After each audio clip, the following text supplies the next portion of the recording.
नमस्कार।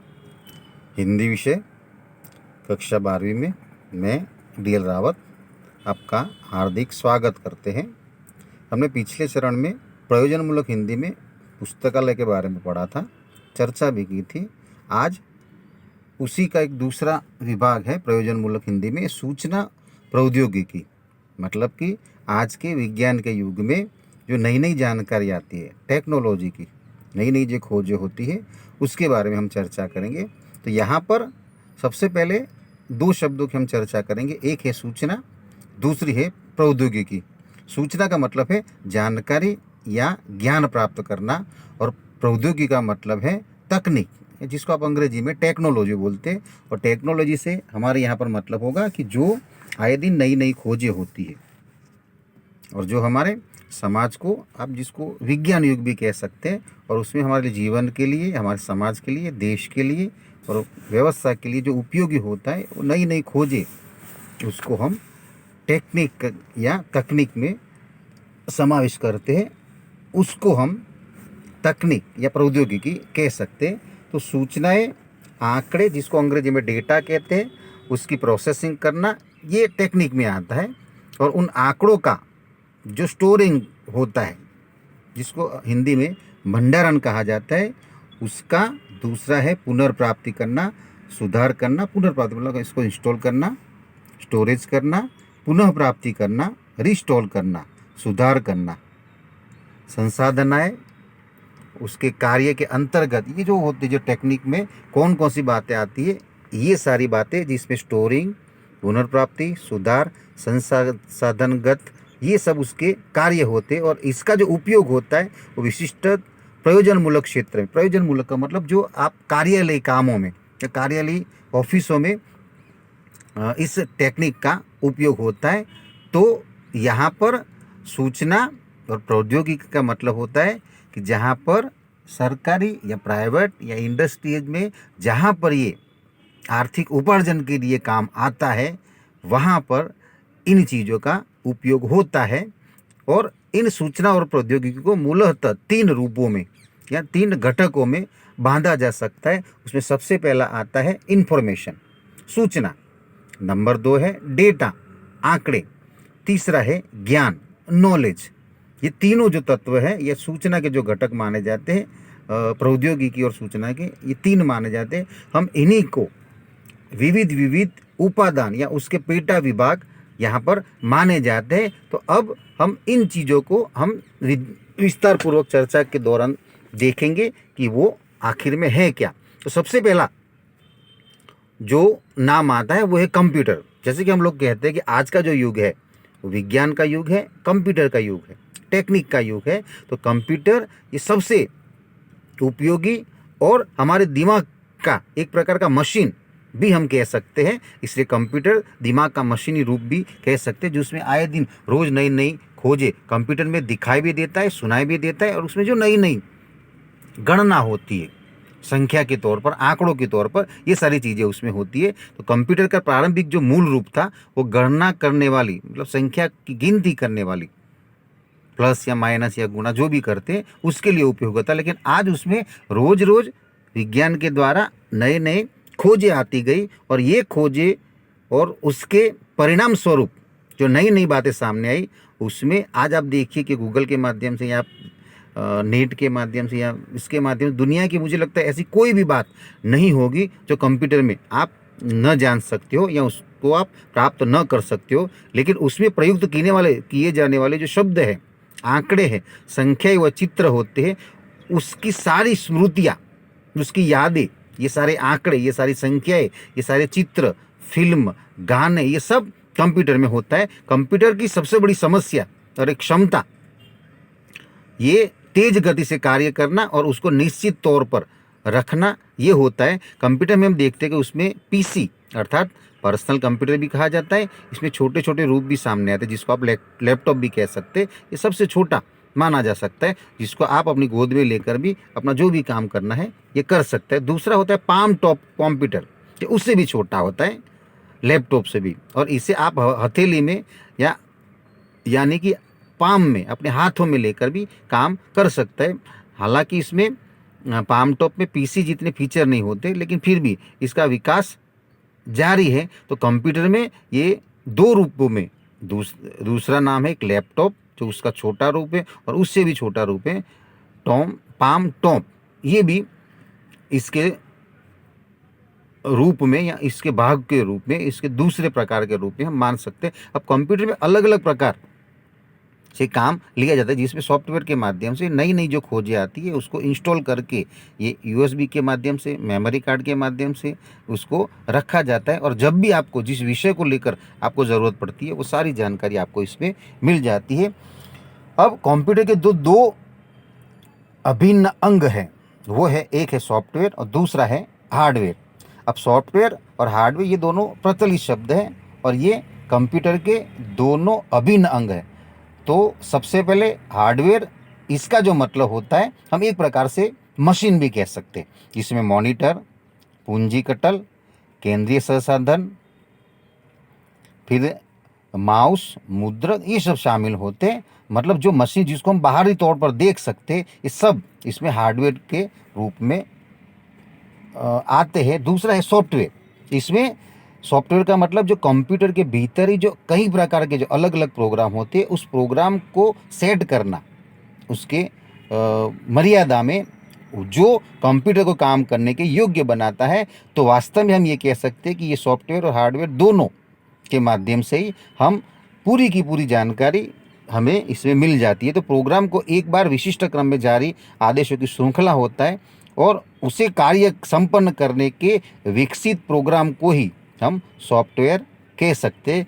मतलब कि यहाँ पर जो सॉफ्टवेयर और हार्डवेयर दो विभाग है। तो हार्डवेयर का मतलब होता है एक प्रकार की मशीन जिसमें ये अलग अलग प्रकार के जो बाह्य साधन होते उसे कहा जाता है, और सॉफ्टवेयर का मतलब जिसमें प्रोग्राम एक विशिष्ट क्रम में जारी आदेशों की श्रृंखला करता है और विशिष्ट प्रकार के कार्यों को संपन्न करने के उस विकसित प्रोग्राम को ही हम सॉफ्टवेयर कह सकते हैं। अब सॉफ्टवेयर भी दो प्रकार के होते हैं जो कंप्यूटर को कमांड देकर अपनी मर्जी से काम करता है।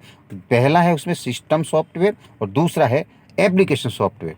सिस्टम सॉफ्टवेयर का जो संबंध होता है वो डास, विंडोज, यूनिक्स, ये उसकी प्रणाली होता है। इसमें फोर्टोन, कोबोल, बेसिक, पास्कल आदि में प्रोग्राम किए जाते हैं। प्रोग्राम की प्रकृति के आधार पर पुस्तक प्रकाशन, शब्द संसाधन, आंकड़ा संसाधन आदि महत्वपूर्ण कार्यों का इसमें एप्लीकेशन के माध्यम से उपयोग किया जाता है। तो आज हमने कंप्यूटर की जो दोनों विभाग है, कंप्यूटर हमारे जीवन में कैसे उपयोगी है, प्रयोजन मूलक में कैसे काम करता है, कंप्यूटर के जो दो भाग है सॉफ्टवेयर हार्डवेयर, उसके बारे में चर्चा की।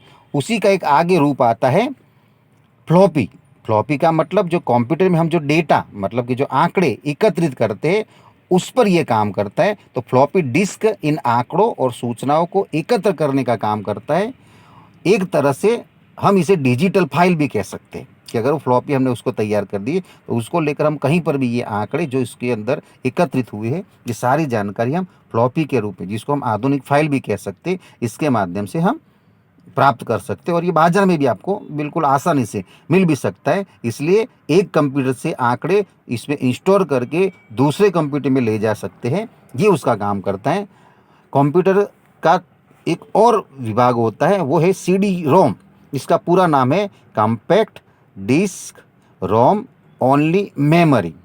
कॉम्पैक्ट डिस्क का नाम जिसके स्पष्ट हो जाता है कि इसमें काफ़ी अधिक सूचना एकत्र की जाती है और इस छोटी डिस्क के नाम से रीड ओनली मेमोरी से जुड़ा होता है। और इसका मतलब होता है कि एकत्र सूचना को कंप्यूटर में सिर्फ पढ़ा जा सकता है और फ्लॉपी की तरह उसमें आप अपने कंप्यूटर पर सूचना एकत्रित नहीं किया जा सकता है। मतलब कि आप फ्लॉपी में एक कंप्यूटर से दूसरी कंप्यूटर में आप उसको ले जाकर देख सकते हैं, लेकिन जो CD रोम होता है उसको आप कंप्यूटर में सूचना नहीं कर सकते। और लगभग ये 2 दशक से भी पहले जब पहली बार इसे बनाया गया तो इसका आकार लगभग 12 इंच का था, लेकिन अब उस पर काम करते करते आज उसकी जो लंबाई है या उसका जो आकार है वो लगभग 12 सेंटीमीटर से भी छोटी डिस्क हमने तैयार के लिए।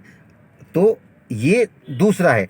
उसी का एक तीसरा रूप आता है इंटरनेट, जो आज के ज़माने में जैसे 2G 3G 4G ये इंटरनेट के माध्यम से हमने आज बहुत विकास किया है। और आज के युग को इसीलिए शायद कंप्यूटर युग या इंटरनेट का युग भी कहा जाता है। और इसी की वजह से आज हमें सूचना के आदान प्रदान में एक क्रांतिकारी कदम हमने भरे हैं। और दुनिया के किसी भी जगह पर हमें जब भी जाना हो तो इसके माध्यम से हम पूरे नेटवर्क के माध्यम से दुनिया की सारी जो भी कार्यवाही होती है, कामगिरी होती है, कार्य होते हैं, वो सब सारे हम नेटवर्क के माध्यम से कर सकते हैं, जिसमें satellite, optic fibre, telephonic line ये सब उसकी मदद के रूप में काम करते हैं। इंटरनेट खुद एक तरह की दुनिया है जहाँ हर मसले पर सूचना, इंटरनेट में वो सारी सूचनाएं जिसमें आप गूगल या बाकी जो भी अलग अलग चीज़ें होती है उसमें अलग अलग वीडियोस भी होते हैं, उसमें अलग अलग जानकारी भी होती है। और वो जानकारी जो इंटरनेट के माध्यम से आप जो भी आपको जानकारी प्राप्त करनी है वो सब कुछ इसमें प्राप्त किया जा सकता है। लेकिन इस पर किसी तरह का सरकारी नियंत्रण और भौगोलिक सीमाओं का दबाव नहीं होता। इंटरनेट में यदि आपने उसके ऊपर पासवर्ड या अगर कोई ऐसी आपने खुफिया जानकारी यदि आपके लिए है और अगर आपने इसका पहले से ध्यान नहीं रखा तो ये बहुत बड़ा नुकसान या हानि करने का भी काम कर सकता है। इसलिए ध्यान ये रखें कि आप सरकारी नियंत्रण और सीमाओं, भौगोलिक सीमाओं का इस पर दबाव नहीं होता। आप किसी भी देश की जानकारी आप अपने इंटरनेट के माध्यम से खुद अपने मोबाइल में देख सकते हो, जान सकते हो। इंटरनेट तक पहुंचने के लिए कुछ समय पहले हम कंप्यूटरों का सहारा लेते थे, लेकिन अब टेक्निकल की जानकारी और क्रांति के माध्यम से आज हम उस सारी जानकारी को हम टेलीफोन, मोबाइल और टेलीविज़न, टीवी इसके माध्यम से भी हम इंटरनेट एक्सेस करके हम ये सारी जानकारी प्राप्त कर सकते हैं। इसलिए पहले जब शुरुआत में इंटरनेट बड़ा मुश्किल हुआ करता था, लेकिन आज हम अपने मोबाइल में भी दुनिया की ये सारी चीज़ें हम इसके माध्यम से देख सकते हैं। आगे है इंट्रोनेट। इंटरनेट आपस में जुड़े कंप्यूटरों का विश्वव्यापी जाल है। तो इंट्रोनेट इसका छोटा रूप है और सरकार और कंपनियों के विविध ऑफिसों में जो आपसी नेटवर्क होते हैं उसको इंट्रानेट, मतलब भीतरी काम के लिए जब ये एक जगह से दूसरी जगह पर ऑफिस में, सरकार में या कंपनियों में, विभिन्न कंपनियों में, इंडस्ट्रियों में जब इसका उपयोग करना होता है तो ये इंटरनेट का एक छोटा रूप माना जाता है, उसे हम इंट्रोनेट कहे जा सकते हैं। आगे आता है www। इसका मतलब होता है कि वर्ल्ड वाइड वेब, यानी दुनिया भर में फैला हुआ जाल।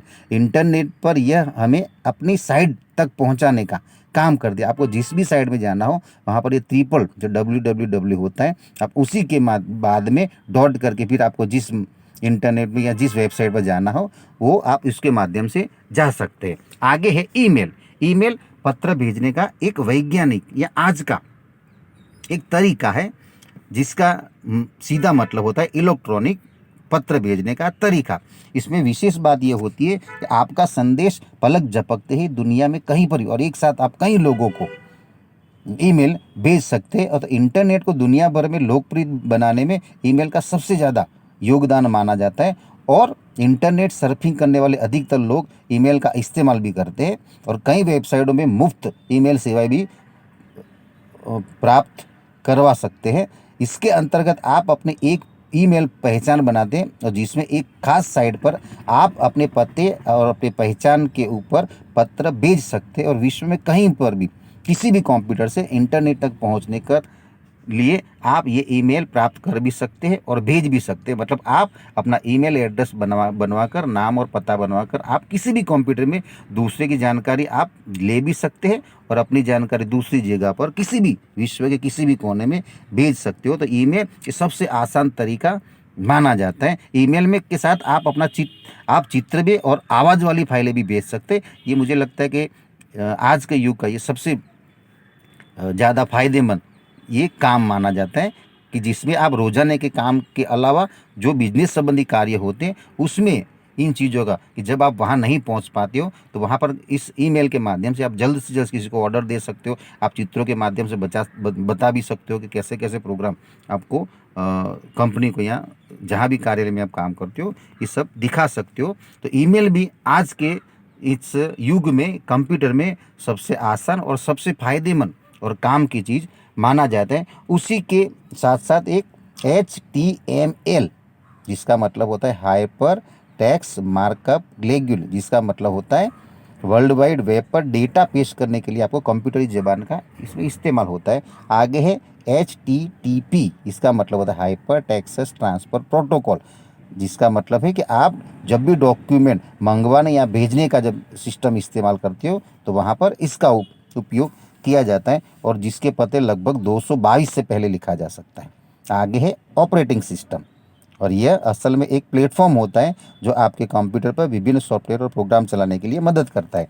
आगे है ब्राउज़र, जो एक प्रकार का सॉफ्टवेयर है जो वर्ल्ड वाइड वेब तक पहुंचाने में मदद करता है। और नेटस्केप, नेविगेटर, एक्सप्लोरर इसके उदाहरण भी है। आगे है सर्च इंजन, जो इंटरनेट की सूचना का सागर है, जो आपको अपने मन के माफिक जो भी जानकारी आपको कठिन लगती है उसे ढूंढने में ये काम करता है। आगे है ई कॉमर्स, इसका मतलब है इलेक्ट्रॉनिक कॉमर्स, जो कॉमर्स या वाणिज्य से जो संबंधित चीज़ें होती है, जो इंटरनेट के माध्यम से आप कंप्यूटर में घर बैठे बैठे या कंप्यूटर के सामने बैठकर अब ये जो भी इससे संबंधित जो भी चीज़ें होती है वो आप बिजनेस टू बिजनेस ये बातें इस प्रकार की कर सकते हो। आगे है ब्रॉड बैंक, इसका मतलब है इंटरनेट एक्सेस की सूचना आप उसमें मिलेगी, और डिजिटल और फाइबर ऑप्टिकल की मदद से आप इसका पूरा का पूरा सपना साकार हो सकता है। और इसके ऊपर विशेष प्रकार के चित्र और आवाज़ वाली फाइलों को भी इंटरनेट के माध्यम से आप इसमें कंप्यूटर में जोड़कर ये सब सारा काम कर सकते हो, जिसमें ये ब्रॉडबैंड जो होता है वो बहुत ही काम आता है। आगे है बैंड 20, ये नेटवर्क कनेक्शन की क्षमता होती है, और ये उसी के ऊपर डेटा के ऊपर काम करने वाला एक तरीका होता है। आगे है वायरस, देखो वायरस इसको आप एक घुसपैठिया कंप्यूटर प्रोग्राम होता है जो आप अपनी जितनी भी जानकारी होती है आजकल में विज्ञान के युग में या कंप्यूटर के युग में, ये वायरस ये मुझे लगता है ये मोबाइल या कंप्यूटर के युग में या हमने जितनी भी जानकारी एकत्रित की है उसको बिगाड़ने के लिए बहुत बड़ा घातक भी सिद्ध हो सकता है। इसलिए जब भी आप कोई अपना डेटा अगर आप सिक्योर करते हैं या इंस्टॉल करते हो तो ये ध्यान रखें कि आप अपनी ये सारी की सारी जानकारी अपने एक विशेष कोड में रखें। कई बार तो ये देश और विदेश और इंटरनेशनल कक्षाओं में भी ये शायद हानिकारक सिद्ध हो जाता है, क्योंकि अगर आपका ये वायरस अगर आपके प्रोग्राम में अगर घुस जाता है तो तबाही मचा सकता है। इसलिए इसका उपयोग बहुत ही ध्यानपूर्वक, जिसको आप इंटरनेट में इसका आपने देखा होगा कि जिसमें शब्द आया है हैकर, और हैकर के माध्यम से पूरी कंप्यूटर को आप हैक करके पूरी दुनिया भर की जानकारी आप डिलीट भी कर सकते हो, और एक जानकारी दूसरी जगह वाला खास कर ये जहाँ पर जासूस या जहाँ पर समाज को या देश को नुकसान करना होता है वहाँ पर इस चीज़ का उपयोग होता है। इसलिए कम से कम इसके बारे में जानकारी भी रखें, और कहाँ इसका कैसे उपयोग करना है उसके बारे में आप ध्यानपूर्वक सोचें। ISP, इसका मतलब होता है इंटरनेट सर्विस प्रोवाइडर, यानी कि कंपनी में जो इंटरनेट सेवाएं उपलब्ध करवाई जाती है, जो कंपनियां ऑप्टिक फाइबर, टेलीफोन लाइन या फिर केबल के जरिए जो आपको सेवा उपलब्ध करवाती है, उन सारी बातों को टेलीफोन लाइन का तरीका प्रचलित था, लेकिन अब ऑप्टिकल फाइबर में केवल केबल के जरिए या जिसको इंटरनेट के माध्यम से ये सेवाएं उपलब्ध करवाई जा सकती है, और इसमें पैसे भी लगते हैं। और ये होता है ASP, जिसका मतलब है एप्लीकेशन सर्विस प्रोवाइडर, यानी इंटरनेट से जुड़ी कोई भी कारोबार की ज़रूरत है आप उसके अनुरूप ये सॉफ्टवेयर तैयार कर सकते हैं, जिसमें ये काम आता है। खासकर ई कॉमर्स की दुनिया में इसकी ज़रूरत सबसे ज़्यादा होती है। अब 3G और 4G का फ़ोन, आज तो 5G का भी फ़ोन आपने देखा होगा कि अब कुछ ही समय बाद 5G का फ़ोन भी आएगा, जिसमें उसकी जो गति होती है ये दिखाता है।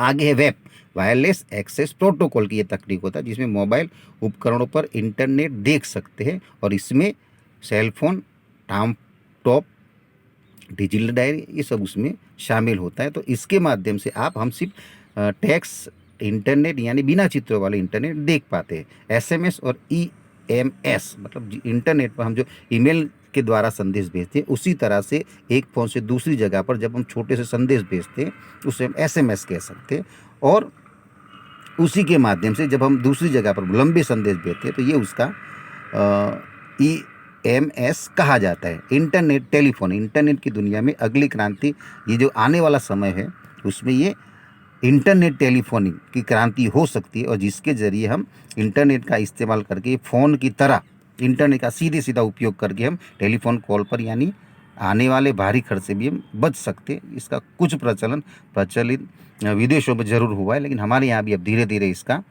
पैर जमाने की तैयारी हो रही है। और इसमें वॉइस और इंटरनेट तकनीक का इस्तेमाल किया जा सकता है, जो कई देशों में परंपरागत टेलीफोन कंपनियों ने इसके खतरे को भांपते हुए क्योंकि उसमें जानकारी की दूसरी जगह पर पहुंचने के पूरे चांस होते हैं, इसलिए जो भी लोग इसका उपयोग करते हैं वो बड़ा सोच समझ के करते हैं। आगे है सर्वर। सर्वर नेटवर्क का ही एक ऐसा कंप्यूटर में जिसमें आप खास काम की जिम्मेदारी आप इसमें ले सकते हो। आगे है फैक्स।